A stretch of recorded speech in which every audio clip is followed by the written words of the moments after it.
Te whakarongo mai koe ki te reo irirangi o Aotearoa. This is Checkpoint on RNZ National. I'm Lisa Owen. Haere aki nei, it should have been just another night at work, but it ended with a newlywed fatally stabbed at a neighbourhood dairy. Could more have been done to prevent this violent death? We talked to the detective leading the investigation and the police minister. Auckland Council's budget hole just got bigger off the back of yesterday's economic forecasts. Old Cabinet Minister and new councillor Maurice Williamson is leading the savings treasure hunt. He's live. And production scales up on some fishy face masks. Don't forget, you can watch us live, Sky Channel 83, or catch us on Freeview, Channel 50. RNZ News at 5 o'clock. Kia ora, I'm Marama Tipole. The police minister is rejecting accusations the government has blood on its hands over the fatal stabbing of a dairy worker in Auckland. Police had rejected the dairy owner's request for funding to install a fog cannon. Dairy and Business Owners Group advocate Sandringham says the government is to blame for the death and dairy owners are fearing for their lives since the death on Wednesday night. Chris Hipkins says the inflammatory rhetoric is not helpful. I don't think that things like, having businesses being able to defend themselves and potentially escalate these situations is going to help and potentially would put more people at risk. So we need to take a deep breath here and make sure that what we're doing is actually going to make a difference for the businesses, for the victims, that's going to prevent more of this type of offending in the future. Chris Hipkins says the Rose Cottage soubrette in Sandringham fit the criteria for government-funded fog cannons and has asked the police to find out why it didn't receive one. The Mayor of Auckland wants the government to make it easier for businesses to access the Crime Prevention Fund.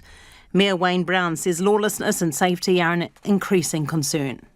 Just give it to those people rather than having to go through the police. They kind of only give it to you after you've already had one. Businesses are having to invest in this sort of crime prevention stuff, and one of my own ones, we've had to put razor wire around out there because a guy came over the top of the gun. It's horrific, and it's not just about having a bad upbringing.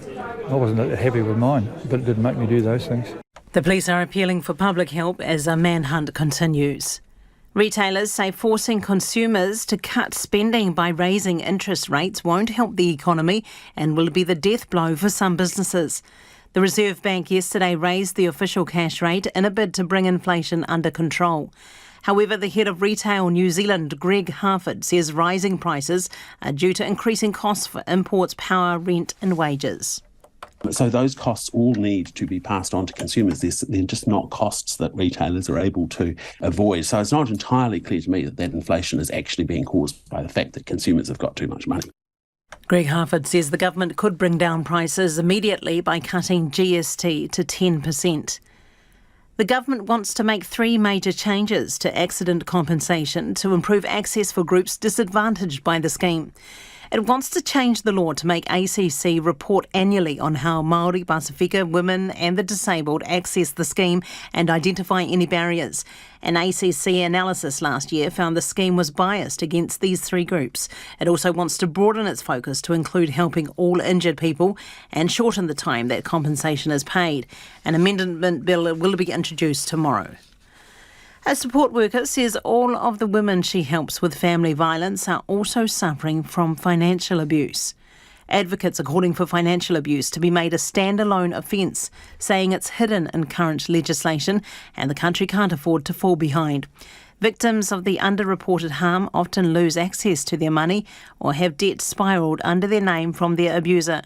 Rachel Williams works at Hutt Valley's Women's Refuge and says there's a clear pattern. Every single person who walks in that door for support is experiencing some sort of economic harm and financial abuse. I'm working with women who have to beg for money. They have to use their good credit to be able to buy items. Some of the women aren't allowed to work, and the ones that do work often never see any of that money. A man who saw a wanted motorist at traffic lights in Christchurch this morning believes the driver looked young. Police in the city have been hunting a vehicle since this morning after reports a firearm was presented at a vehicle. The driver was seen running a red light in the suburb of Waltham as police followed. A local man who caught a glimpse of the driver at the intersection told RNZ the motorist looked no older than 15. It's 4 minutes past 5. In sport, high-performance sport is remaining tight-lipped about proceedings a new athlete union is taking against it.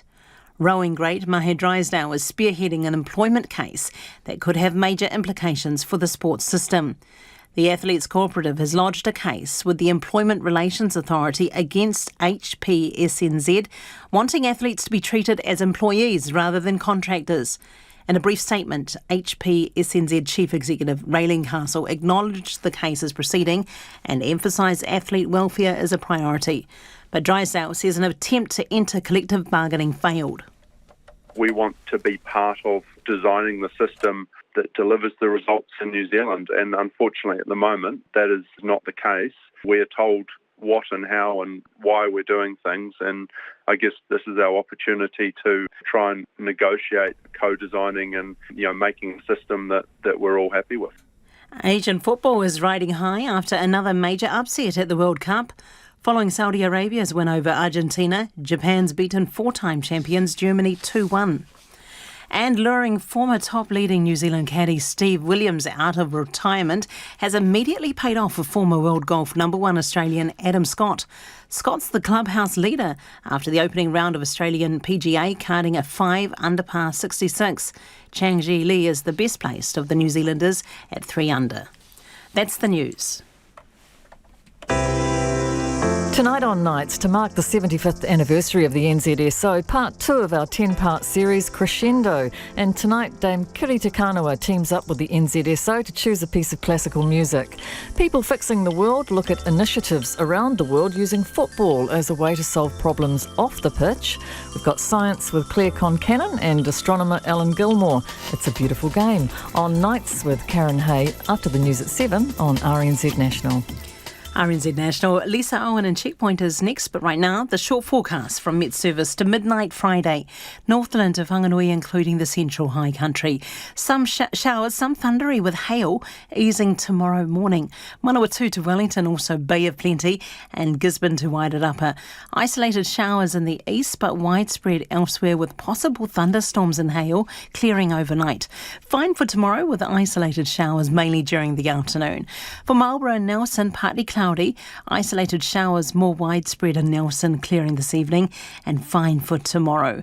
For Bulla and Westland, showers, some heavy and possibly thundery, clearing south of the glaciers tonight and easing elsewhere. A few showers for tomorrow, but fine in the south. For Canterbury, partly cloudy with showers in the afternoons and evenings, a chance of thunderstorms and hail today. Otago, Southland and Fiordland, occasional showers, some heavy with possible thunderstorms today. And for the Chatham Islands, showers developing this afternoon, some heavy and possibly thundery until tomorrow evening. RNZ National, it's 7 minutes past 5.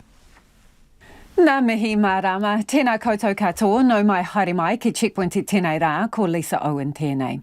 Residents in the Auckland suburb of Sandringham are reeling after a worker at a local dairy was stabbed to death. The 34-year-old victim was looking after the dairy for its long-serving and much-loved owners who were travelling overseas to India on holiday. Police are still looking for the offender after the altercation at the Rose Cottage Dairy just after 8 p.m. last night. In a moment, we'll hear from the Police Minister Chris Hipkins, who is seeking a please explain after revelations the dairy owner's 2 applications for a fog cannon went unanswered. And Detective Inspector Scott Baird, who is leading the investigation, will join us live. But first, Lucy Sear and Marika Habazi report from Sandringham, where emotions are running high.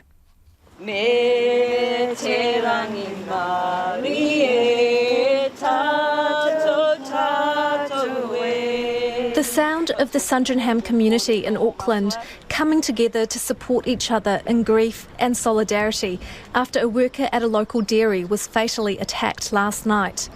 The 34-year-old victim working at Rose Cottage Supret was stabbed to death in a robbery. Family friend Vipra Patel says the incident is tragic for the victim and his wife, who have just started to build a life in New Zealand. Same village we from. We are the same village. Yeah. She been here, she just got married and she come back with husband. Just, I think 6 months ago. 6 months ago. Another friend remembers the victim as a kind and selfless person. Helping to the other people, not for himself. So very sad. Very sad. While flowers are laid and tears are shed for the young man and his family, many in the community are increasingly concerned for safety in their neighbourhood after a series of recent incidents in Sandringham. I know other things have happened around, like there was that at the gym down the road, someone brought a knife in, and that's my gym. And then down the road there, someone else got murdered. Sandringham Road, all the dairy owners, they've been robbed like so many times now. Before it was robberies, but now, it's gone to a point where they're coming and, harming people.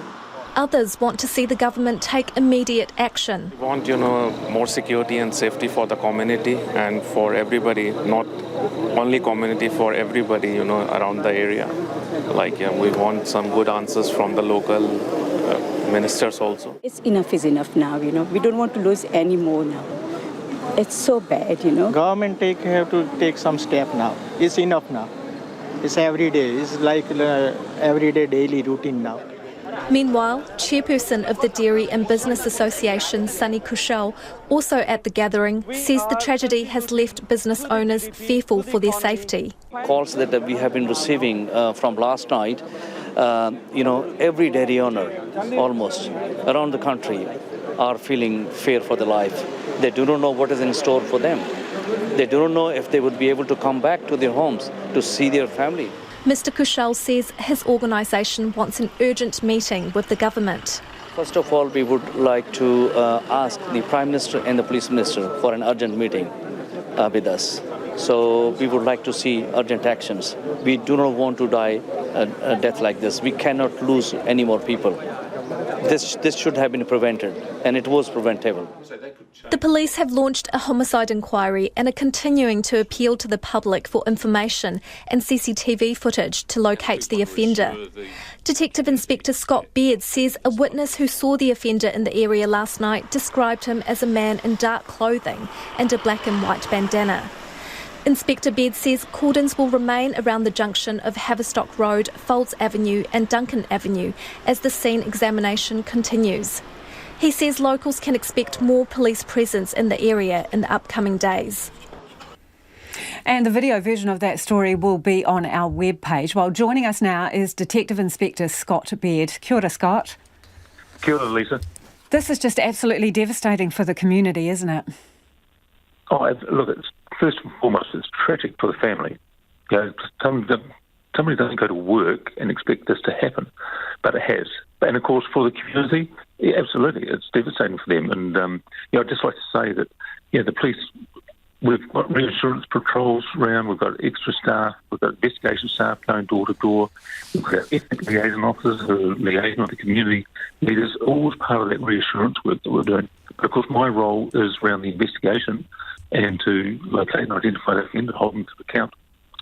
Detective, I want to know what you've managed to find out so far, but your cell phone is just a little bit crackly. I'll just get you to move around a little bit, perhaps.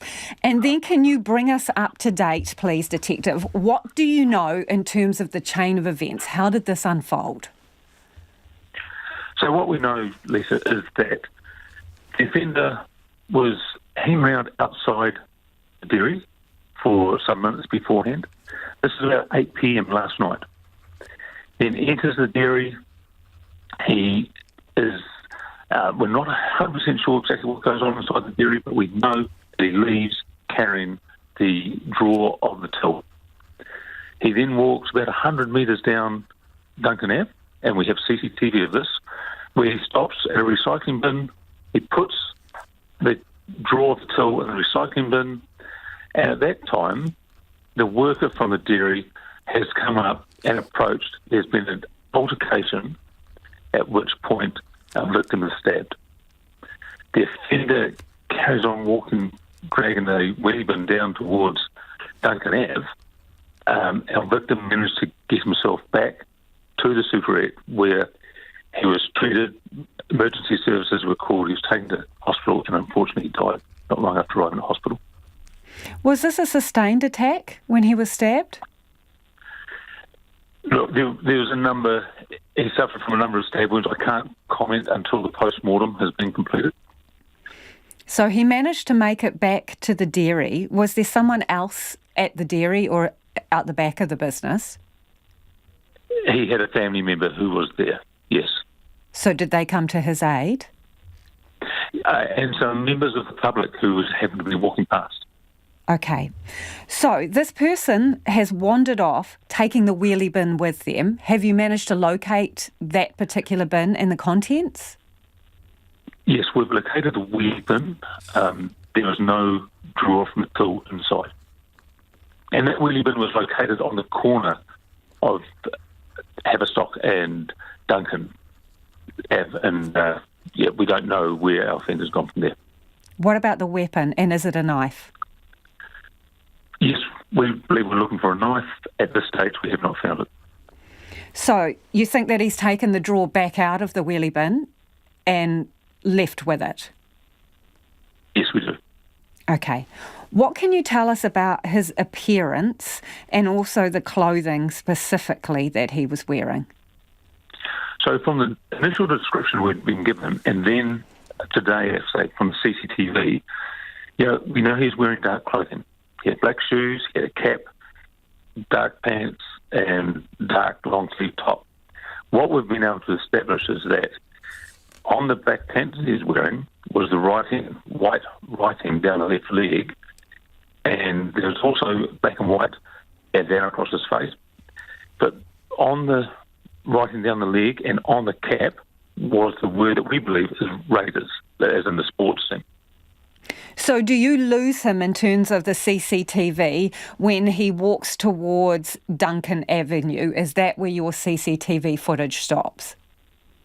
Yeah, so that line of work is ongoing. As you can appreciate, it's a slow process in terms of locating, gathering, and then going through the CCTV. So that's part of the ongoing investigation. But yes, all we know is that he walked down towards Duncan Ave. The wheelie bin was found down there. Do you think, from what you have seen, that this person is familiar with the area? I honestly can't say. I don't know. Obviously, the area is sort of out of the way. It's not on any main routes. It's in the suburb of Sandringham, and it appears that they may have when I say the offender may well have targeted the actual super red. So what can people do to help you now? Look, if people were in the area at the time, and of course, this was 8 p.m. last night, and so it was still daylight. So if people saw anyone in dark clothing who they thought might have been acting suspiciously or just hanging around the dairy or walking towards that dairy, please let us know. Call us. Someone will know who this offender is. They can call us on Crime Stoppers. They can call us. We want to solve this. We've got a devastated family and community out there. If someone knows from the description who it is, please get in contact. Detective, we understand that the family whose business it is was offshore. Are they aware of what's happened? Are they back in the country or heading home? I'm not sure at what stage they are aware of what's happened. They're out of the country. I'm not sure where they're at in terms of returning. Appreciate your time this evening. That is Detective Inspector Scott Baird there. Police Minister Chris Hipkins says on the face of it, Sandringham's Rose Cottage Dairy should have qualified for fog cannon funding, and he's asked for a please explain. The local neighbourhood support group says they made more than one attempt to get more security at the shop, but the police refused their request. Meanwhile, the minister is pleading for calm. This is an absolute tragedy. I want to extend my sympathies to the victim, to their family, to the whole community. It's an awful situation for them to find themselves in. Minister, given your portfolio, have you spent much time today wondering whether you could have done anything more as Police Minister to stop something like this happening? I look, as Minister of Police, I get a weekly update, and in some cases daily updates from police about the very real and challenging situations that they face up and down the country every day. Every one of those reports prompts me to think, are we doing enough? Are there more things that we could do to prevent some of these things from happening in the first place? Police have got a really, really tough job to do. And, this is something that, of course, I spend a lot of time thinking about, making sure that they're getting all the support that they need to do a really difficult job, and making sure that we're doing everything we can to stop as much of this offending before it happens as we possibly can. Minister, as you all appreciate, you've got a very angry, sad community at the moment, and allegations are flying. So in respect of that, do you think you could have done any more to stop this death today? One of the things that I have asked for explanation about when I look at this business, this particular business, is why they didn't have a fog cannon, because we know from evidence that fog cannons can make a difference in situations like this. Funding for fog cannons has been available since 2017, and it's not yet clear to me, and it's still not clear to me at this point, why it was that they weren't able to access one. So I don't want to say that there was nothing further that could be done, because at this point I don't have enough information to be able to really answer that. Do you know when they asked for a fog cannon, how long they'd been waiting? That is one of the questions that I don't have an answer to at this point. Should it be this hard for small business to access support then? Well, in terms of fog cannons, it shouldn't be, because we've installed over 1,000 fog cannons in the last few years, and based on what I can see of this business so far, they should have been one of the businesses that would be eligible for that subsidised fog cannon, and so I don't know why that hasn't happened, and so that is certainly something that I'd like to have an explanation about. That seems to suggest something has gone wrong. Like I said, I don't have the information. I've asked for the information, and I'll reserve my judgment on it until I've got that. Do you think the system, as it's set up, is working well? The fund set aside for these things, security aspects, is it working well? I think in terms of the Retail Crime Prevention Fund, which was set up to support the victims of ram raiding in particular, that fund has been slow to get money out the door and to get some of those projects happening. That's really accelerated in the last month or two. As I indicated, my expectation was that it would. Having said that, we do have to realise there are thousands of small businesses operating retail across New Zealand, and the New Zealand taxpayer isn't in a position to fund the security that could be ideal in every one of those businesses. So there does have to be some criteria around who can and cannot access that additional subsidy. So would you advise businesses to purchase fog cannons themselves and try and get a refund? No, I would encourage them to talk to police. I'm certainly very actively talking with them about how we can get more of those faster to install measures like fog cannons into stores faster. Some of the other measures, things like the reinforced roller doors, the bollards and so on, they do take longer. It's more complicated. Fog cannons can be installed relatively quickly. There is an international supply issue there, as there often is with much of this equipment. And so those are things that I'm getting more advice on.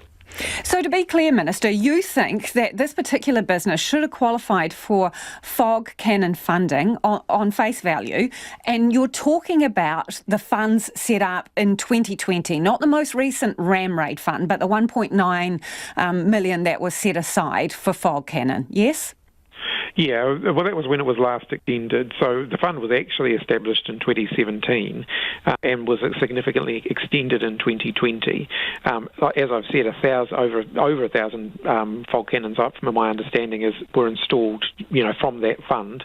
And based on what I've read in the media and so on, I would be surprised if this business had asked for a fog cannon through that process and hadn't been given one. But I have asked for more of an explanation on that. How many other businesses are in the same situation then? And who could be waiting until something terrible like this happens? Well, as I've indicated, Lisa, it isn't going to be possible. There are thousands of retail outlets across New Zealand, and it isn't possible for the taxpayer to pay for security measures for every one of those businesses. We do have some criteria that need to be met, but based on what I've seen of this business, early indications suggest that it should have met those criteria. So you're going to fast-track a fog cannon for them now? Look, I'm not going to speculate on that. I've asked for an explanation, and I'm still awaiting that. What's your deadline for that explanation?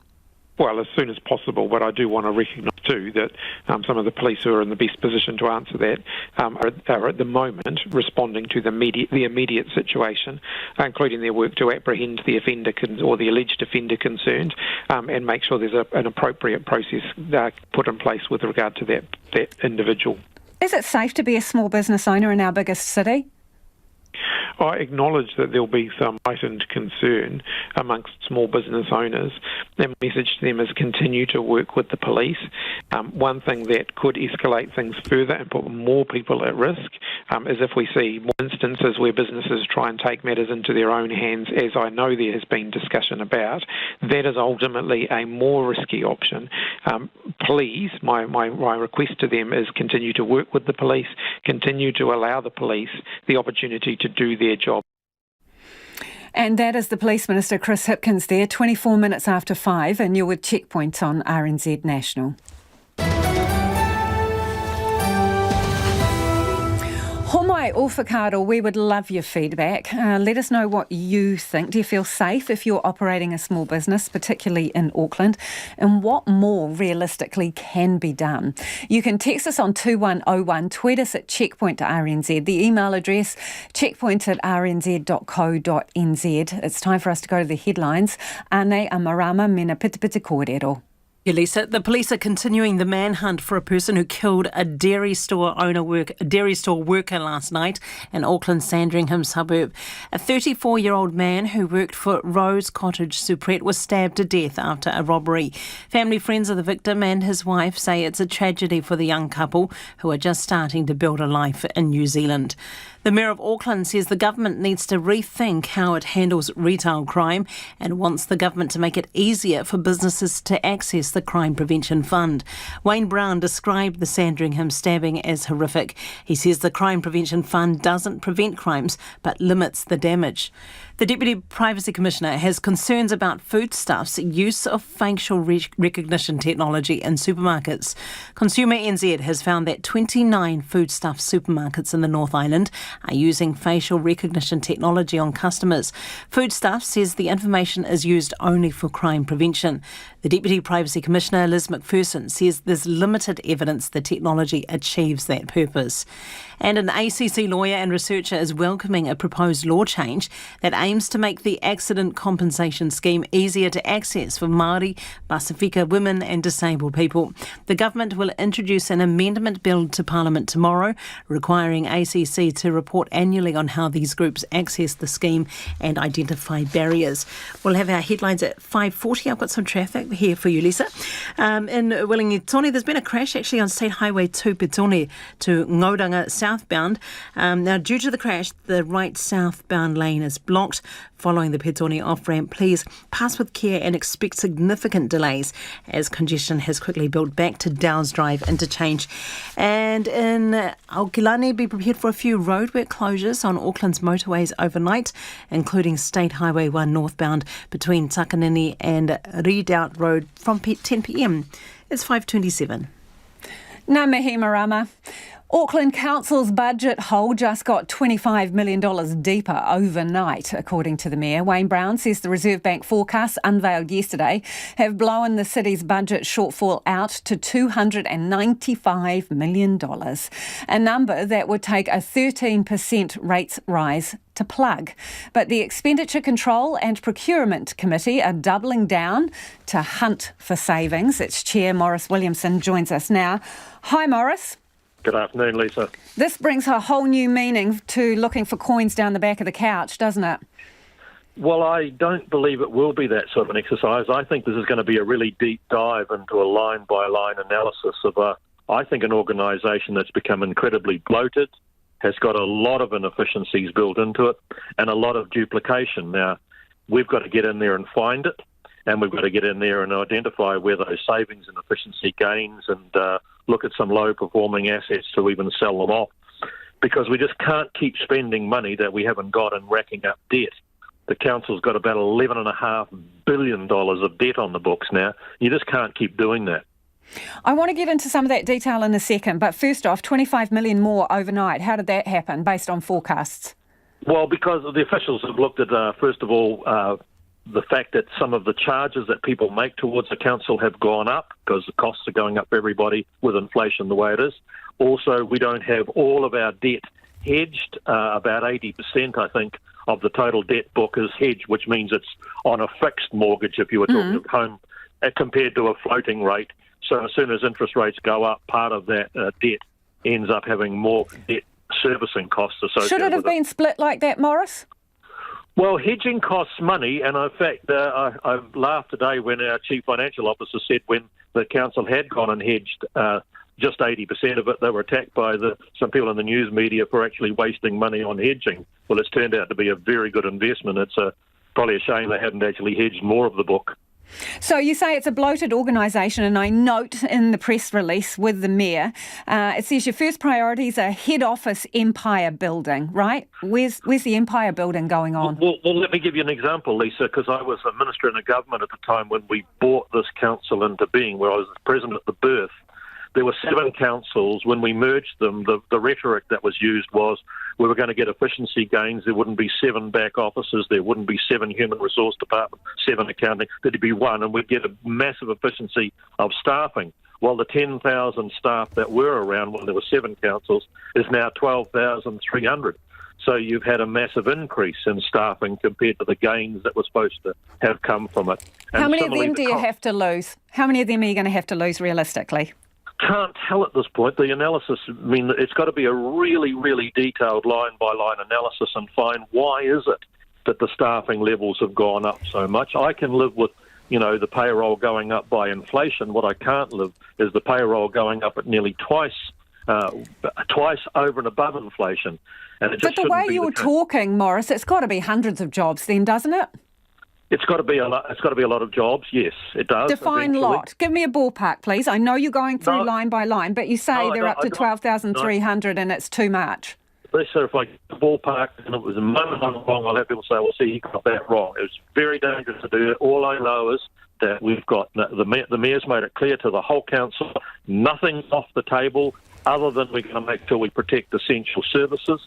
We've got to look at things we're doing that are not our role. There are things the council is doing that really should be local government's role, central government's role, and we should be passing it back to them and saying this is not something that is part of our core role and functions. Let's whip through some of this because we're getting short on time, and I want to just give you some of the things that were listed, and you can tell me which ones you like the sound of better than others. Sure. Selling down the airport shares, is that a top contender? It's certainly something that's to be considered. We've got to look at what we're getting back by way of a dividend, what we would be able to retire by way of debt and therefore reduce debt servicing. It's, as the Mayor said, it's one of the issues to be considered. Now, remember, any one of these decisions we make has to go before a full council of 20 councillors and a mayor to be done. I don't have the power to just do this myself. No, but you have the power to make some suggestions, right? So I'm kind of trying to get a feel for where your priorities are. Well, a very simple Excel spreadsheet will help me do that. I would just say, what are we getting by way of dividend over the last few years? What is the level of debt that we could retire by the sale of these? What would that mean a reduction in just interest rates alone? And then say to the council, it just doesn't make sort of. So what else are they at the top of the list of things you could sell, Morris? Well, again, I'm not going to start speculating because I could get it wrong. When we're ready. No, this is factual. This is factual information. It's not speculating, Morris. What are the items that are under consideration for sale? If I come back and say we're looking at something, well, we're not going to identify those. You've got to go and do the analysis and say what are the low-performing assets that we really don't need to be hanging on to. And there are properties around the place that we've got. Someone raised it with me yesterday about a big set of sheds only hunger that are sort of underused or not even used at all. They're in the council's books. Are you there, Morris? Your phone line's gone a bit dicky. You still there? Am Morris? I still here? Okay, yes, good. One quick question before you go. I just want to know how radical were you prepared to go? Would you sell off a golf course? No, I think things like the recreational assets that are important to the people of Auckland, I think that comes under the heading, the Mayor says that essential service will be protected. I think we can find these in just a proper business analysis type regime and actually deliver all the savings we need to that way rather than taking away, things that the community love and participate in.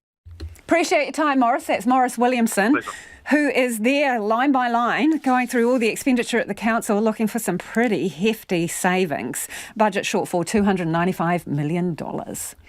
Athletes from two of the country's most successful Olympic sports have launched landmark employment proceedings against High Performance Sport New Zealand.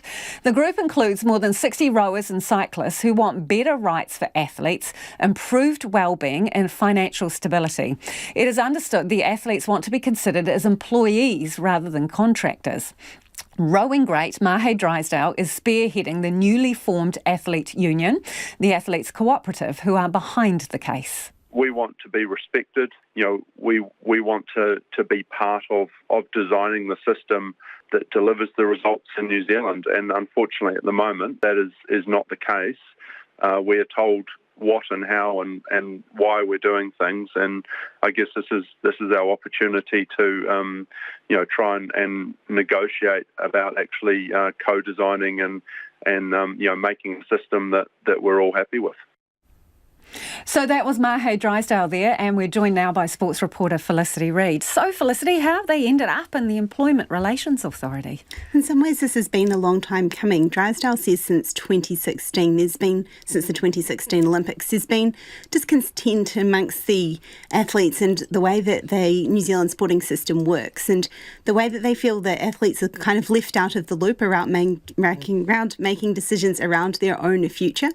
So a lot of this comes down to that as well. It's been 2019 was the first time that a group of athletes actually approached High Performance Sport New Zealand with these employment issues. And it's now come to a head because that's essentially those negotiations broke down. So they've gone to the ERA over this. And as Drysdale says, they're going into this as employees because that's the way that they feel that they can get the best outcome for what they want for athletes in their workplace. And some of the things that they're asking for is that they want to be recognised as equal partners, where they are trusted and respected as people as well as athletes. They want remuneration that matches the expectation of their roles and responsibilities. They want genuine financial stability, strong and respectful staff and athletes' performance culture. And they actually want a bit more say on where that government funding goes as well, that they get from, their sports get from High Performance Sport New Zealand.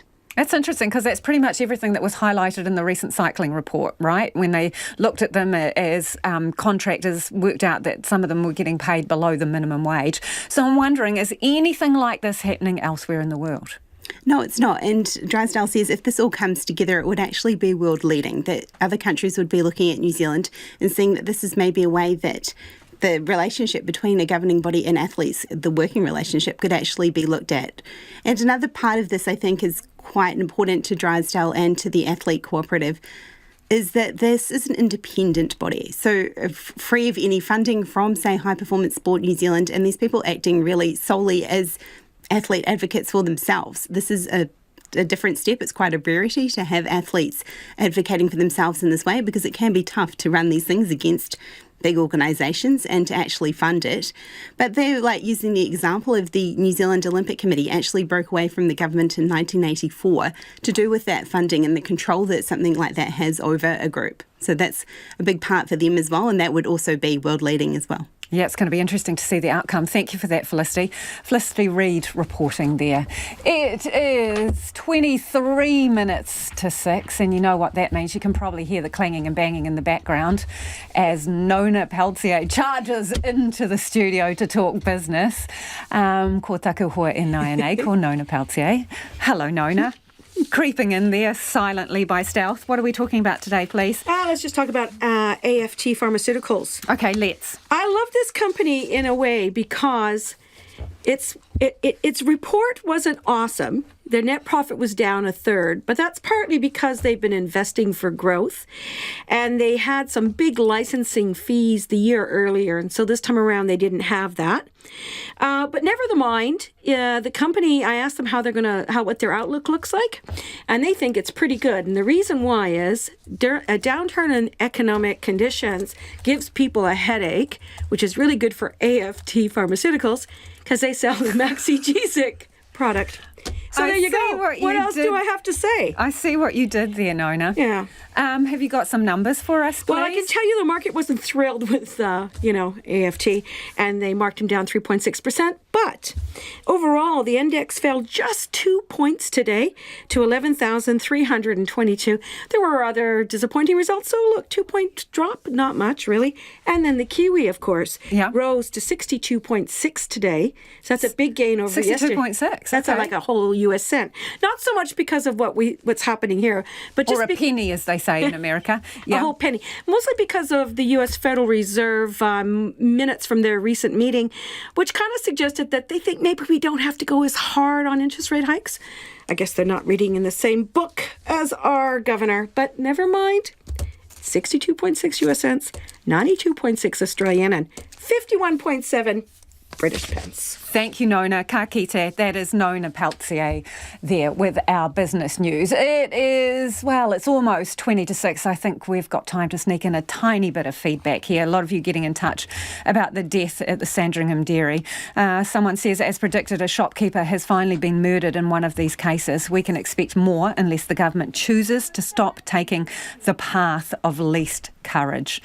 On the other hand, a listener says, dairies used to peddle milk and sugar. Now they peddle alcohol, nicotine and gambling. The stakes are higher in the dairy business, and the problem of dairy profitability started with the supermarket.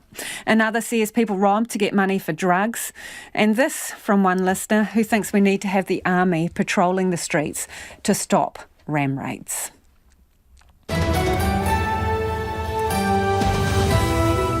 Do keep your feedback coming. Homai o whakaaro, 2101 on text. You can tweet us at Checkpoint RNZ, or you can email us, checkpoint@rnz.co.nz.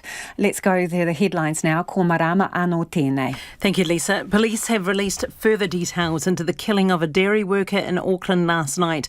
They say a man entered the Rose Cottage dairy in Sandringham around 8 o'clock last night, leaving with the cash register drawer. CCTV footage shows the man placing the drawer in a nearby wheelie bin before being confronted by the victim.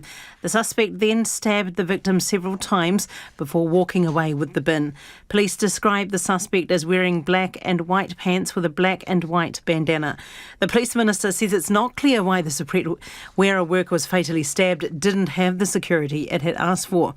The Sandringham Dairy Support Group says the Rose Cottage soubrette wanted fog cannons, but police turned it down. Chris Hipkins says based on the criteria that was set out by the government at the time, the dairy should have qualified. An expert in macroeconomics says the Reserve Bank is wrong to force households to bear the cost of bringing inflation under control. The central bank yesterday raised the official cash rate, saying high consumer spending is fuelling soaring prices. However, Professor Robert McCulloch from Auckland University says it should have acted last year when inflationary pressures started to build.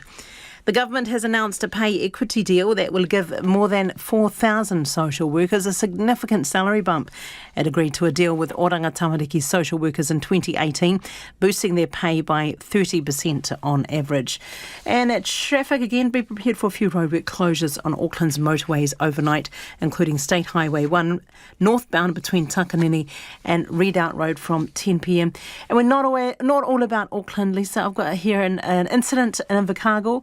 The road is closed near the intersection of Janet Street. Police are on site and contractors and SCU are en route. Please follow the directions of emergency services on site and expect delays. Ngā mihi iho. Advocates are calling for financial abuse to be made a standalone offence, saying it's hidden in current legislation. Those helping victims of family violence say almost all of them are financially harmed and are effectively being forced to choose between violence or poverty. They want victims to have compensation. Kirsty Frame reports. When Amy left her violent partner several years ago, she had to choose between violence or poverty. For her safety, her name and voice has been changed. I left everything behind, only took the clothes me and my children had with us. I had a serious concussion from the beating, bad credit history, and $15,000 worth of debt that we had both incurred, and I was left to deal with it on my own. But it was only the beginning for Amy. She couldn't pay the debt and she was sent further into the red, making the road to freedom that much harder. Amy says in the beginning she was met with confusion, resistance and a lack of understanding by MSD, banks, debt collectors and utility companies. Rachel Williams works at Hutt Valley's Women's Refuge and says there are many victims like Amy. Every single person who walks in that door for support is experiencing some sort of economic harm and financial abuse. I'm working with women who have to beg for money. They have to use their good credit to be able to buy items. Some of the women aren't allowed to work, and the ones that do work often never see any of that money. Under our law, financial abuse is currently treated as a form of psychological harm. Good Shepherd is a charity organisation supporting women and wants the law changed. Its head of purpose and impact, Nicola Eccleton, says unlike psychological abuse, financial harm has a clear trail of evidence and needs to be a standalone offence. We have people saying to us, we didn't realise what was happening to us, we didn't realise there was a name for it, and we didn't know that there was support out there. It's really important that people understand their own situations. Then they have the information that they need to make their own decisions. Nicola Eccleton says support should be readily available to help victims of financial abuse get out of debt. People should be compensated because it's illegal. So in the same way that hitting someone and leaving you with an injury, you deserve support to recover from that injury, you deserve support to recover from financial harm. Prevention of Family and Sexual Violence Minister Marama Davidson was at Good Shepherd's event today. She says the government's strategy to eliminate family and sexual violence is the beginning, not the end. There is clearly more work to do in highlighting the unique requirements and needs to focus on economic harm, economic abuse. That is actually a feature of Te Aorere Kura. Good Shepherd has been piloting a support service for victims like Amy, and in its first year had helped more than 170 people. Let's get to some more of your feedback now. A lot of it coming in around the issue of security at small businesses like dairies following the fatal stabbing outside a superette in Sandringham. This person says taxpayers are already paying for a security service. It's the police. Another says, I think police on the beat would solve a lot of problems. That is, police officers on the footpath, the old-fashioned way, says Nick. And Kevin thinks that Chris Hipkins should be the health minister. You get more sense and answers out of him than you ever do from Andrew Little, says Kevin in Napier. And another person says, who can blame business owners for looking at their own means by which to protect themselves? This government is slow to react, doesn't focus where they need to. They are more focused on rehabilitating offenders, reducing or in fact avoiding offenders even going to jail. Enough is enough, that listener says. Text us 2101 or you can tweet us at Checkpoint RNZ. Crushed between rising interest rates and runaway inflation, why are households being forced to bear the cost of fixing the economy? At least one leading economist reckons the Reserve Bank, the government and every other political party have got it completely wrong. Ruth Hill reports. People on the streets of the capital today appeared largely philosophical that some belt tightening is required. But for some, there aren't many notches left on their belts. Don't waste money. I spend very little, actually. I don't think I spend that much anyway, so probably not going to, moderate too much. I'm not going to stop living my life. For me, I personally feel that the inflation has not been caused by our spending, but just by the cost of importing goods. The mortgage repayments have gone up. Just a little change in those has made a big difference. Yesterday, the Reserve Bank raised the official cash rate. That's the rate at which it lends money to commercial banks by 75 basis points to 4.25%. That means the end of cheap money for consumers, forcing them to stop spending, which is intended to rein in inflation, now heading north of 7%. Infometrics principal economist Brad Olsen says the government needed to pump cash into the economy at the start of the pandemic. But it should have turned off the tap once it became clear the economy was more buoyant than expected. The signals, if you will, with those low interest rates said to people, go spend. It's not worth putting your money in the bank. Go and get the cash out there. Go and buy a house, go and buy a car, go and buy anything you want. Now we're in the position that we're saying, actually, no, you need to hammer your wallet shut because you're paying too much and, again, we're getting too much stimulus. Finance Minister Grant Robertson argues basic public services still need to be funded.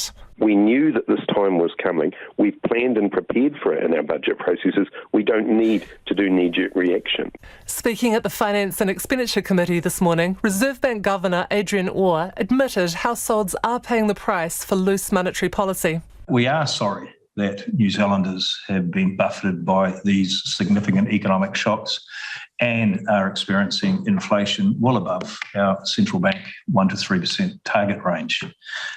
As we've said often, inflation is nobody's friend. However, macroeconomics expert Professor Robert McCulloch from Auckland University says it's not fair or necessary to make ordinary New Zealanders pay for the Reserve Bank's mistakes. He reckons it should have raised the official cash rate last year when inflation pressures started to build, and the big hike now is just empty posturing. I think the bank and its governor want to be seen as being tough on inflation and get media headlines that, the bank is very keen to obey its 1 to 3% inflation target. So I think it's more for the jobs of the RBNZ staffers than for the good of the nation. Professor McCulloch says the bank would have been better to keep the rise to under 50 basis points. A lot of the supply chain pressures from coronavirus are gradually easing. Inflation could well start coming down on its own. It's an unnecessary crushing of householders across the country when they could have easily just waited to see, and they should be trying to engineer a much softer landing for the economy. Moreover, he says simply jacking up interest rates won't fix the root causes of the high cost of living in New Zealand. But no political party is willing to make the necessary structural changes. Why aren't the supermarkets more competitive? Why aren't the banks more competitive? Why is the construction industry not more competitive? I don't think they want to take on some big vested interests in business. I think that's at the root of it. They're not exactly going to break up Fletchers or take on the big banks, or they're scared. I think they're scared. The Reserve Bank expects the recession to hit halfway through next year and to last 4 quarters. Ruth Hill reporting there. The return of overseas tourists has already exceeded expectations, and the Reserve Bank's predicting that will increase over the summer months. There's concern the sector will struggle to keep up with acute labour shortages, which may add to inflation, bringing higher prices for holidaymakers. Reporter Louise Tanous spoke to tourism operators to see how preparations are faring for the summer period. A summer peak is on its way, with the Reserve Bank predicting tourism and travel operators will reach up to 75% of their pre-pandemic level this summer. But with reduced capacity still lingering from closed borders, vacancies are still high and businesses are scrambling to meet demand. Electronic card transaction data shows visitor spending is at $376 million in the Coromandel alone this year, which is up 7.3% compared to last year and 9.6% higher than pre-pandemic spending. General Manager of Destination Hauraki in Coromandel, Hadley Dryden, says bookings are looking strong for the summer period. Hospitality in particular is struggling with staff shortages, but it's widespread across all operators. And for adventure tourism, they need staff with the right skill set. I think they're trying everything, but you still have to maintain a level of quality. These guys have got awesome experiences. Anyone going into the bush, if you're canyoning, can't just turn up. So they have to rely on the existing networks that they've got. Everybody in New Zealand's scrambling. That struggle to keep up may result in a more expensive holiday, adding to the country's record inflation rate. Undoubtedly, there'll be a higher cost in it, and it's been reflected everywhere you look at the moment for the consumer. Matt Wong is the General Manager of iFly Queenstown, an indoor skydiving centre. They've got about 60% of their international market back, but domestic tourists are dropping off as international travel ramps up again. Despite launching a year before the pandemic hit, they've made an effort to retain their 16 staff. But Matt Wong is worried about other understaffed businesses having an effect on them. I'm not feeling comfortable about the summer visitors. Here in Queenstown, they've got nowhere to eat. So if you go out here on a Monday or a Tuesday, it's pretty hard to find a restaurant open right now. If that continues through summer, which looks like it might be the case, then that's going to do a lot of reputational damage to the Queenstown brand. Rotorua Canopy Tours do zipline tours through local forestry. They've recently hired double the number of staff. General Manager Paul Button says it was a long process, but they were able to lean on the local polytechnic.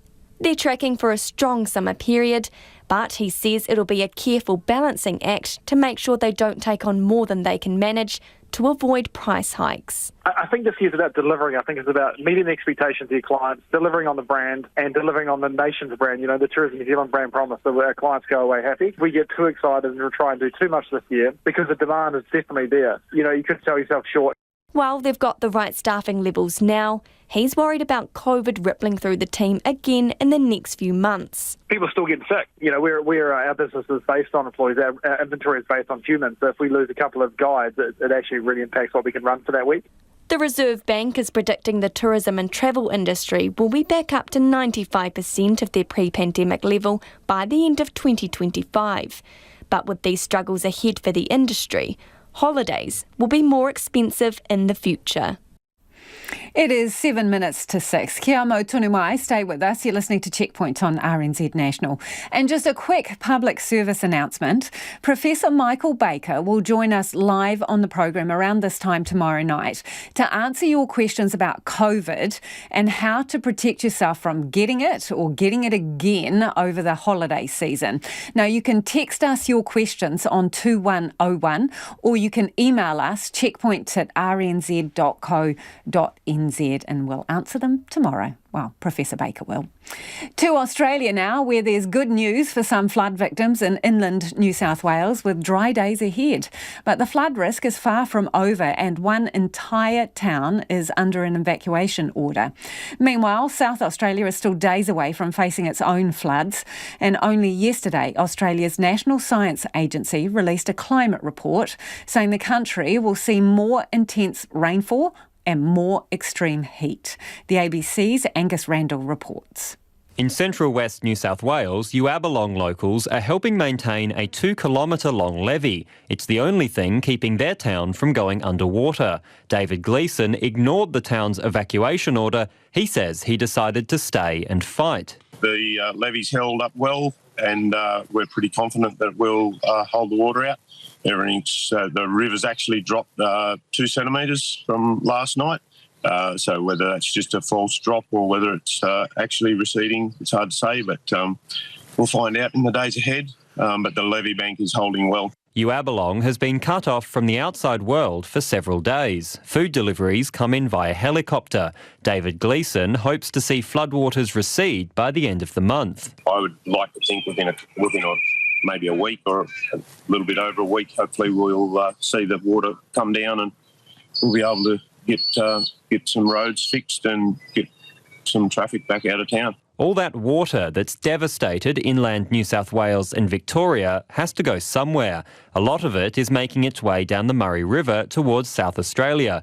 SA communities along the river expect to be hit by floodwaters in early December. Premier Peter Malinauskas has just released new modelling on how much water will flow into the Murray. We do now anticipate a second peak to occur in late December, around Christmas time. So the first peak at the beginning of December, we are now confident will be around that 175 gigalitre a day number.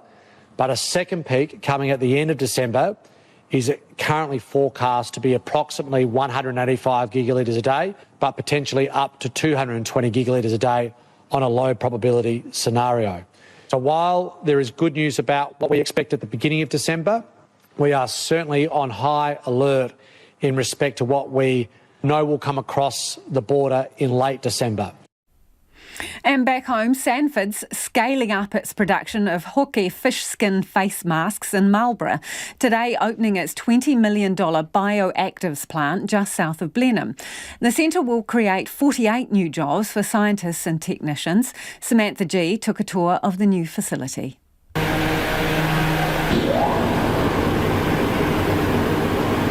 Frozen hoki skins being cleaned and chopped up at the bioactives plant in Blenheim to be turned into age-defying face masks. Then they go into a tank full of a liquid. It's a process called solubilizing, but essentially it turns it into jelly. Because what's really interesting is that hoki skin is pure collagen. There's almost nothing else in there. So really all we need to do is dissolve the skin and then clean it up. Sanford's aquaculture technical advisor Anna Kleinman says the collagen molecules are turned into a nanofibre that's infused into beauty products. So it's in our skin, it's in our bones, so it makes things have structure. So there's research that shows that it reduces wrinkles. So that's why people are quite interested in it, because it helps, with skin elasticity and things like that. The collagen-infused under-eye masks are selling out in South Korea. Applied to wet skin, the mask only needs 5 seconds for the collagen to be infused. General Manager of Innovation Andrew Stanley says the new plant is a game changer that allows for the potential of new marine extracts to be explored. As an industry, we can't get bigger in terms of taking more fish out of the ocean. So what we're really committed to is sustainably growing through utilisation, through getting greater outcomes for the fish that God gave us and finding value in that. He says green shell mussel and hoki skin extracts are just the beginning. Well, we're blessed to have, I think, 130 commercial species that we deal with, and a lot of those contain highly bioactive products or materials. So there's endless opportunity, really, in finding value outcomes for those marine species. Marlborough Chamber of Commerce Chief Executive Pete Caldwell says it's well known the region produces 80% of the country's wine. But not that many people know that we also produce 65% of the aquaculture that goes out of New Zealand. And I think what this new opening shows is the level of innovation that's coming into aquaculture with companies like Sanford's, who are really driving productivity and driving technical scientific development. Sanford is working with scientists from Cawthron, Plant and Food and Massey University to explore potential extracts from new marine species. Some quick feedback on Auckland's budget hole. Morris Williamson telling us no to selling golf courses, maybe to airport shares. One listener says, well, airport shares make us money. What's the return on golf courses, they're asking. And we will get to more of your feedback after 6. RNZ News at 6. Police have revealed an Auckland dairy worker was fatally stabbed when he confronted a robber outside the dairy. The robber entered the Rose Cottage dairy in the suburb of Sandringham just after 8 o'clock last night, stealing the cash register. Detective Inspector Scott Baird has told Checkpoint the robber loitered outside the dairy for several minutes before going inside. We're not 100% sure exactly what goes on inside the dairy, but we know that he leaves carrying the drawer of the till. He then walks about 100 metres down Duncan Ave, where he stops at a recycling bin. He puts the drawer of the till in the recycling bin, and at that time, the worker from the dairy has come up. There's been an altercation, at which point a victim is stabbed. Scott Baird says the suspect was wearing black and white pants with a black and white bandana. The police minister wants to know why the dairy didn't get the fog cannon it asked for. The owner was turned down twice, and the local neighbourhood support group says the shop has a 15-year history of violence and theft. Funding for fog cannons has been available since 2017. Chris Hipkins told Checkpoint it's possible more could have been done that could have prevented the attack. Mr Hipkins says it shouldn't be hard for small businesses to get help. A leading economist says raising interest rates won't fix the underlying causes of the high cost of living in New Zealand. Professor Robert McCulloch from Auckland University says the Reserve Bank is wrong to try to bring down inflation by raising the official cash rate to its highest point in 14 years. He says no political party has the guts to do what's needed. Why aren't the supermarkets more competitive? Why aren't the banks more competitive? Why is the construction industry not more competitive? I don't think they want to take on some big vested interests in business. I think that's at the root of it. They're not exactly going to break up Fletcher's or take on the big banks, or they're scared. I think they're scared. Professor McCulloch says it's not fair to make householders pay for the Reserve Bank's mistake in not raising the official cash rate earlier. An ACC lawyer and researcher is welcoming a proposed law change that aims to make the accident compensation scheme easier to access for Māori, Pasifika, women and disabled people. The government will introduce an amendment bill to Parliament tomorrow, requiring ACC to report annually on how these groups access the scheme. ACC has found the scheme is biased against these groups. Lawyer Warren Forster says it's good the government is finally recognising there are problems. The missing link is what's Parliament going to do about it, and that's something that isn't addressed in this legislation. The government wants to broaden ACC's focus to include helping all injured people, but Mr Forster says the legislation doesn't say how this will work in practice. President Zelensky has accused Russia of crimes against humanity after its latest round of bombardment led to rolling blackouts across Ukraine. Addressing an emergency meeting of the United Nations Security Council requested by Kyiv, Mr. Zelensky said he was waiting for a firm reaction from the world to the latest wave of Russian terror. The BBC's Peter Bose reports. Speaking via video link, President Zelensky told the meeting Russia had been methodically devastating cities with indiscriminate attacks hitting residential buildings, schools, transport and hospitals. Moscow, he said, had launched 70 missiles in one day. He called on the Security Council to do more to help his country. Specific steps, he said, to protect humanity and life. He urged the Council to demonstrate its purpose as a body of action and decision, since he said Russia had long been trying to turn it into a venue for rhetoric. A psychology professor has told Coroner's Court she believes Nicole Tuxford's murder could have been prevented. Paul Tainui, formerly Paul Wilson, was on life parole for the 1994 murder of Kimberly Schroeder when he raped and murdered Ms Tuxford in 2018. Professor Devon Polishek says it's frustrating. Key information, such as signs of obsession, were not passed on to corrections. People having information we could have used to prevent this tragedy. If we look back even to the first one, we see that the victim was telling people she was being stalked, that she was frightened he would kill her and so on. Things can be done when that information surfaces. The court has previously heard that Tainui's murders and the warning signs leading up to them were very similar. Police have arrested 2 people in relation to a hit and run in the capital last month. A 40-year-old man is appearing in Wellington District Court today, charged with wounding with intent to cause grievous bodily harm. A woman, also aged 40, will appear next week, charged with being party to the wounding. A man was struck by a red van in the suburb of Miramar around 8:20pm on the 16th of October. He remains in hospital with serious injuries. A new facelift for one of Auckland's busiest streets has business owners excited for the extra foot traffic. Almost 2 kilometres of Queen Street's footpaths have been widened to make room for more shoppers, part of the council's vision for a reinvigorated city centre.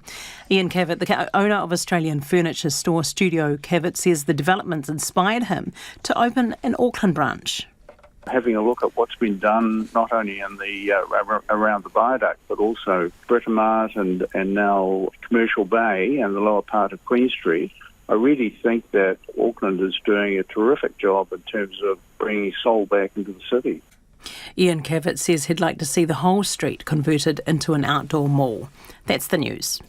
Coming up Saturday night from 7, we play all your requests. And then in the last hour, it's Late Night Bill. This week, happy birthday, Bev Bevan. I was did as David Bowie had advised, Yes. and we went down to London, and we put together a really tight, well, the tightest band I've ever been in, the original Move.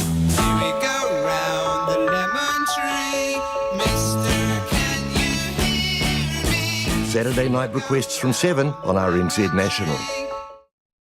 RNZ National, back to Lisa Owen and Checkpoint in a minute. Right now, the short forecast from Met Service to midnight Friday.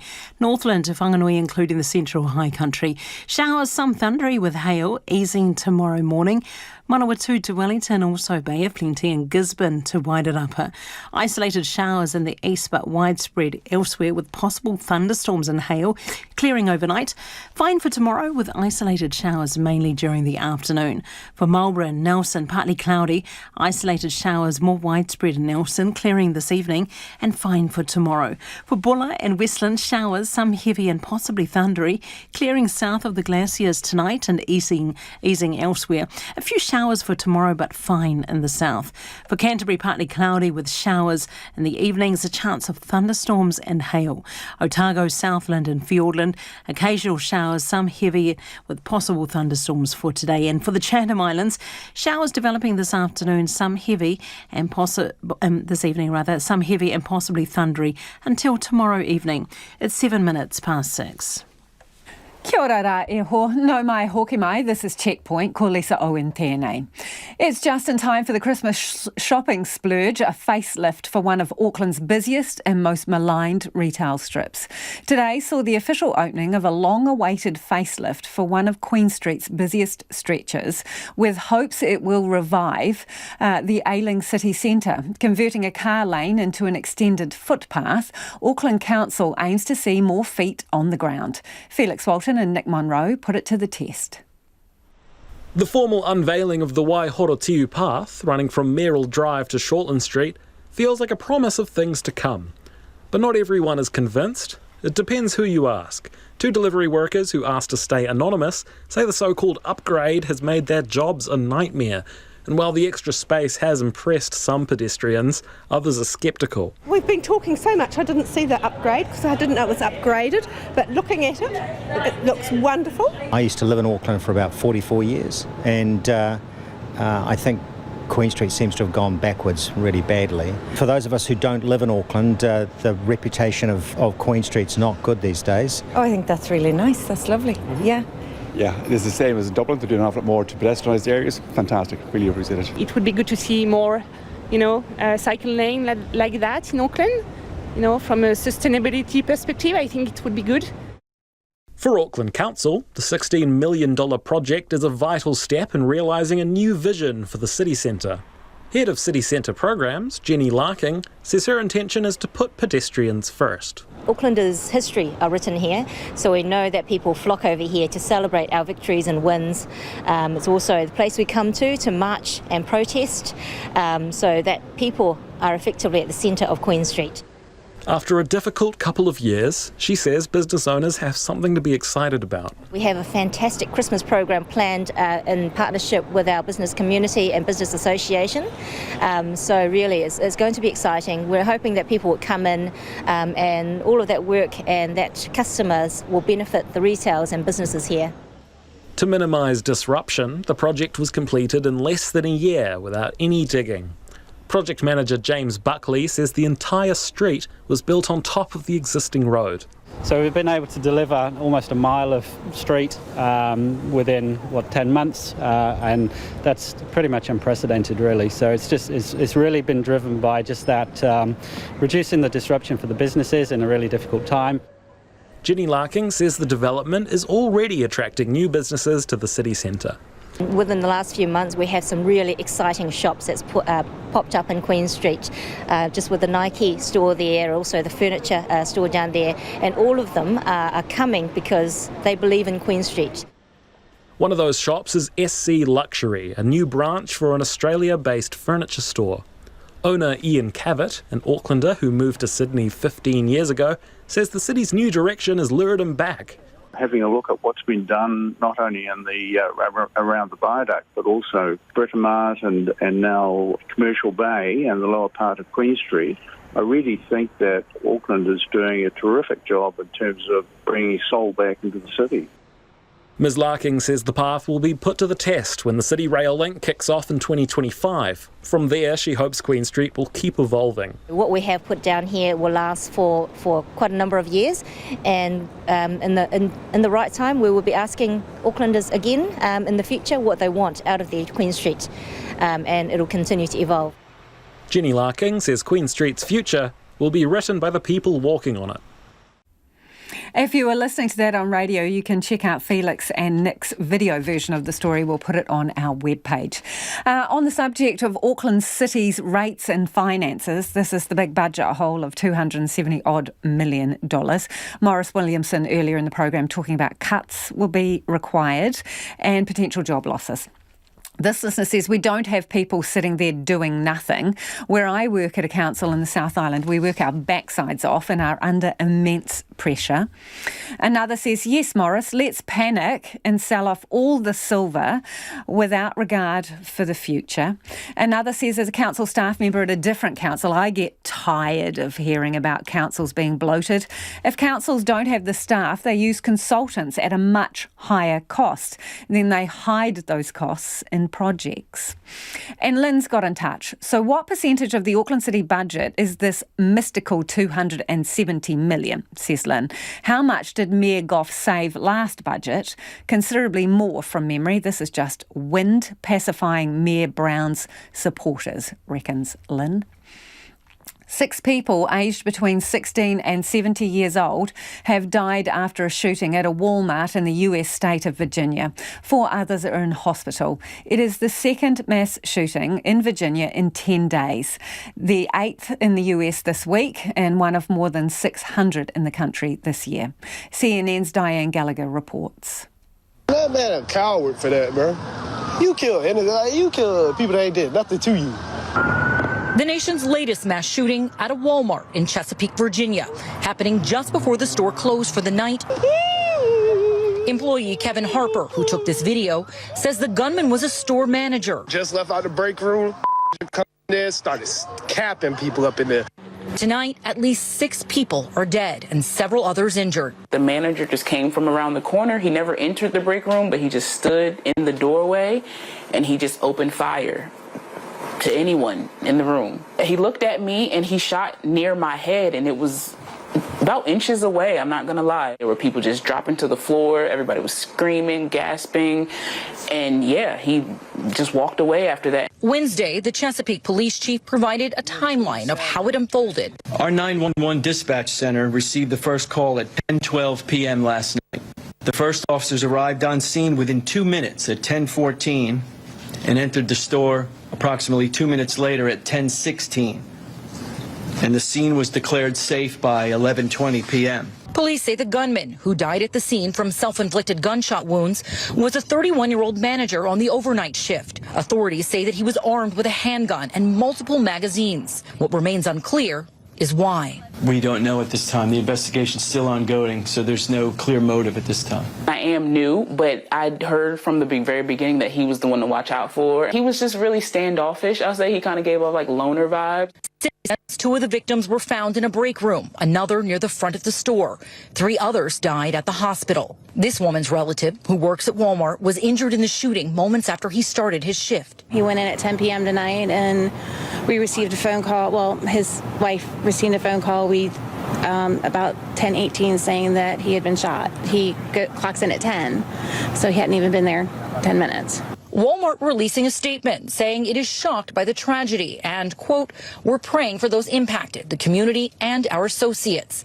This is the second mass shooting in Virginia in 2 weeks, something Virginia Governor Glenn Youngkin calls horrific. This is a horrendous event. It's a horrendous, senseless act of violence. And one of the employees who witnessed the attack was on her 5th day on the job. 2 bomb attacks at bus stops in Jerusalem have killed a teenage boy and injured 19 others.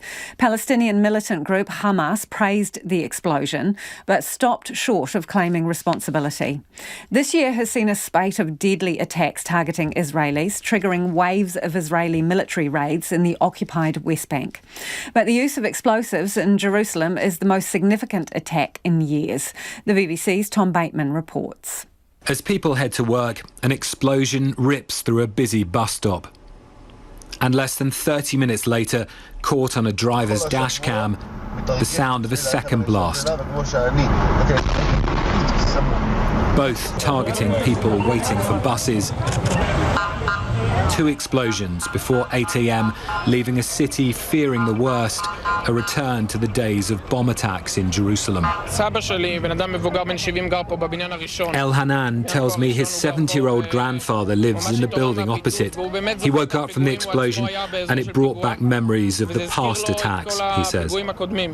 Within hours, 16-year-old Aryeh Chupek was confirmed dead in the first explosion. Israeli police said they were Palestinian attacks, thought to involve devices left at the scene, potentially remotely detonated. Unfortunately, a lot of people were injured. These types of things haven't happened in a very long time here in Jerusalem, and we really hope this isn't a sign of them happening again. Well, one person told me that his building shook. He lives nearby when the explosion happened. And since then, more and more people have been turning up. There's been quite a bit of anger and emotion and protest, and already signs that the return of bomb attacks to Jerusalem are affecting this country's already volatile politics. The far-right nationalist politician Itamar Ben-Gvir came to the scene as protesters called for revenge. With a change of Israeli government imminent, he's set to become a cabinet minister, and he calls for tougher action against terrorism. Things are clear and simple to me. Taking a toll on terror means going back to targeted assassinations, stopping the parties and jails where terrorists are laughing at us. This year has seen a spate of deadly gun and knife attacks targeting Israelis, with more than 20 people killed. While Israel has launched near nightly military arrest raids in the occupied West Bank, more than 130 Palestinians, gunmen and civilians have been killed this year, including last night a 16-year-old boy, reportedly during armed clashes. Today's explosion marks one of the most significant attacks against Israelis in years, as the country's leaders meet to discuss their response. Tom Bateman reporting. It is 18 minutes after 6 and you're with Checkpoint on RNZ National. To the Ukraine, where President Volodymyr Zelensky has accused Russia of crimes against humanity after a new missile barrage caused blackouts across the nation.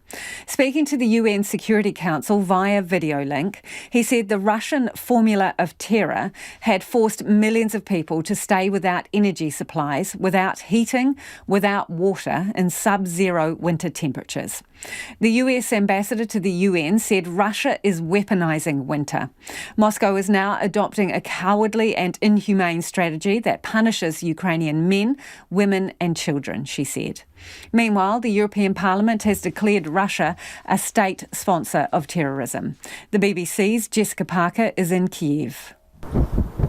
Smoke clouds signalling destruction has come again to Kyiv. This is hundreds of miles away from the front line, but here, this battle also costs lives. In a town just outside Kyiv, people's homes and a nearby school felt the force of these strikes.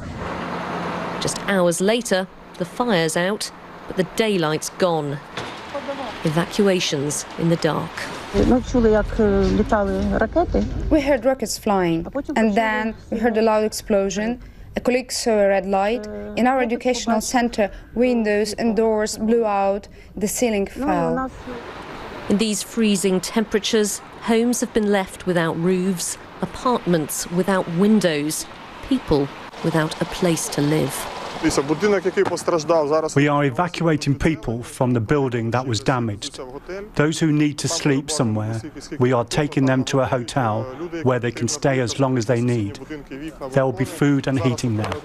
That bus is just leaving, taking residents who can no longer stay in their homes, perhaps because of the damage, but also there's no power here. The only reason we can see anything at the moment is because of the lights coming from the emergency vehicles, fire trucks and police cars. People here, there's a lot of activity, but they just pass you like shadows. Here and in many places, the light of a torch may be all they have, as today's strikes forced power stations to shut down. Critical infrastructure again appears to have been Moscow's target. If this is an effort to break the will of Ukrainians, they help each other on. But it's a painful struggle. My windows and walls flew away, she says. Don't cry, says her grandson. Everything will be fixed. It will be better.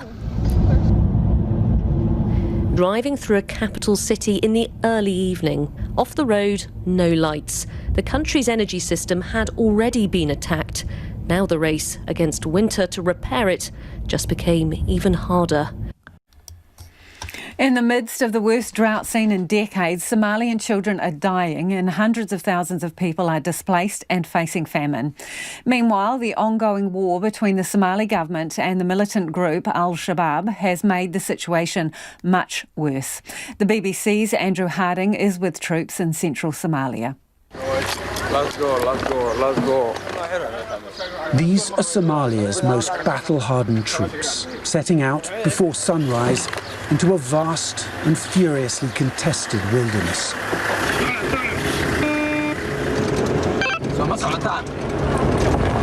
All eyes alert for ambushes. This Special Forces unit, trained and funded by America, has spent years trying to crush an Islamist insurgency.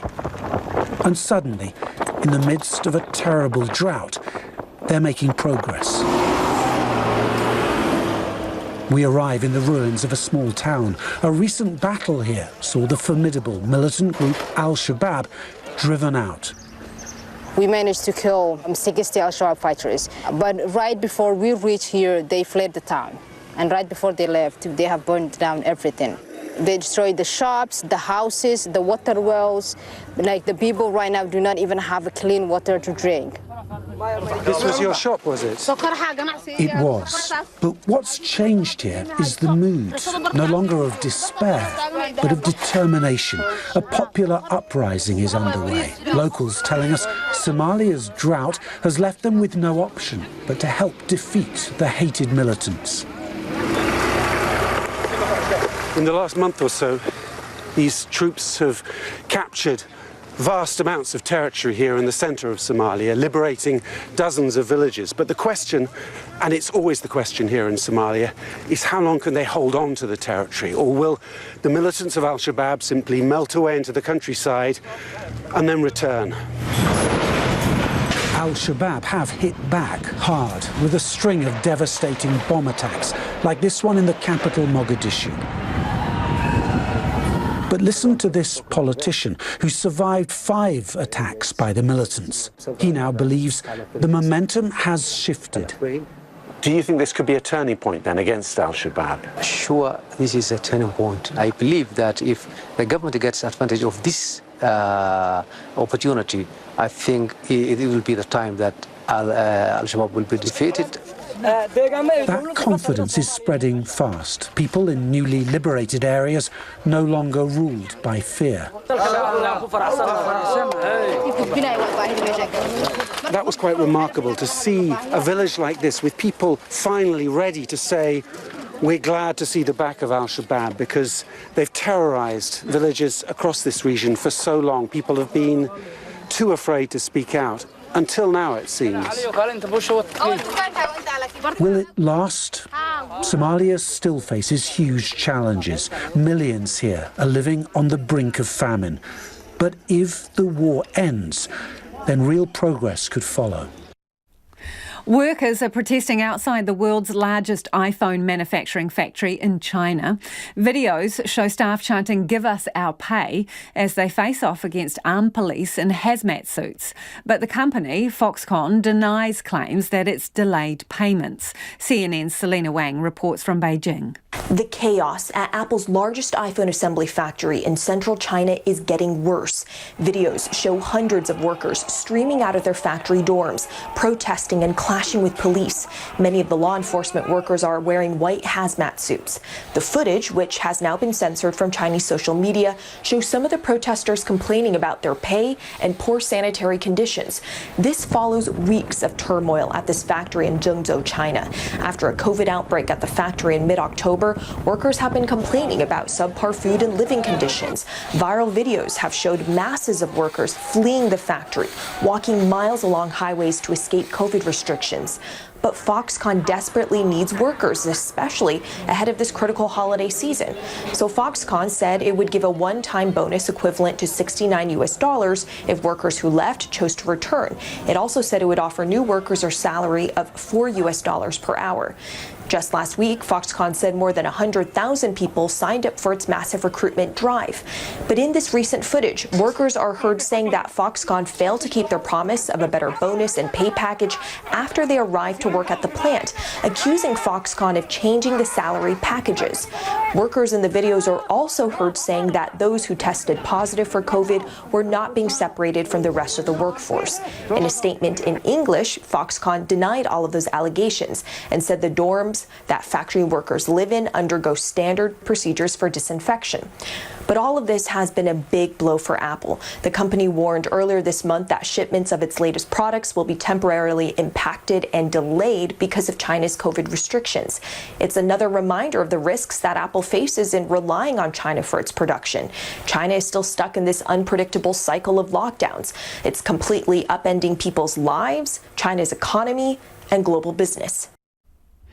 Our ancient ancestors may have been a lot more sophisticated than we thought when it comes to cuisine. Charred remains of what appears to be the world's oldest bread have been unearthed in a cave system in northern Iraq. It comes just days after a study suggested early humans were cooking fish nearly 800,000 years ago. The BBC's Rachel Wright tucks into this story. It was always thought early man was fairly unsophisticated in his cooking skills and ate largely meat. But now a group of scientists have made some amazing discoveries. Burnt food remnants in caves in Iraq and Greece. Some of the food dates back 70,000 years during what's known as the Neanderthal period. Dr. Jeren Kabukcu is an archaeobotanist at the University of Liverpool, who was the lead scientist on the study. We came across a number of fragments that have wild pulses in them, ancestors of things like the pea that we eat today and fava bean, first soaked and then mashed in these food items. We also saw that they were often being made in mixtures and using multiple steps. So this led us to thinking, okay, well, there's perhaps greater complexity in their cooking practices that we haven't necessarily been acknowledging in archaeological literature so far. The research published in Antiquity Journal indicates that early modern humans and Neanderthals didn't just eat plants, but also blended different ingredients together, such as pulses, wild mustard seed and crushed pistachio nuts to make the food taste better. The scientists even tried to recreate what they thought these early beings were eating into forms of flatbread or bready cakes and falafel. But with no pots, it was quite tricky to cook. It's possible that they could have soaked seeds in various containers. It could be leather pouches, it could be baskets that are lined or cloth-like fibre items. And then mashing could be done with several pounding implements and stone tools. And the cooking, I suppose, could be done on any kind of flat surface or even close to the fire near the ashes. And because of the way these flatbreads were prepared, they were probably a bit lumpy and gritty, which the scientists say might explain why Neanderthals had such bad teeth. Eek. Now, that is all we have got time for this evening. Now, the Late News team's going to keep you updated throughout the night. If you missed anything from the program, you can always find Checkpoint on Spotify, Apple, or wherever you get your podcasts from. Ko te kaupapa tuatahi a pōpō, and tomorrow from 5 a.m, first up, visit Sandringham Road businesses to find out just how many of them have fog cannons. Do tune in, 5 a.m. tomorrow. Kaua e wariwari te atatero e a mātou kōrero, and check out our videos and stories online. Back tomorrow. RNZ News. Auckland Police Detective Inspector Scott Beard says the victim of the stabbing at the Sandringham dairy was stabbed out on the street. A women's charity says more work needs to be done to help victims of financial abuse. An extreme shortage of staff is being partly blamed for a nationwide hospitality business going into voluntary administration. And the European Parliament has passed a resolution designating Russia as a state sponsor of terrorism. Those are the headlines. Our next news and weather is at 7. Shock in Sandringham. Danish is a member of the neighbourhood support group and he's well loved by the community as the whole family, so it's a tragedy. Pain for mortgage holders. While yesterday was a very sobering day for people, we've been saying for some time that 2023 is going to be a difficult year. And another surprise at the Football World Cup.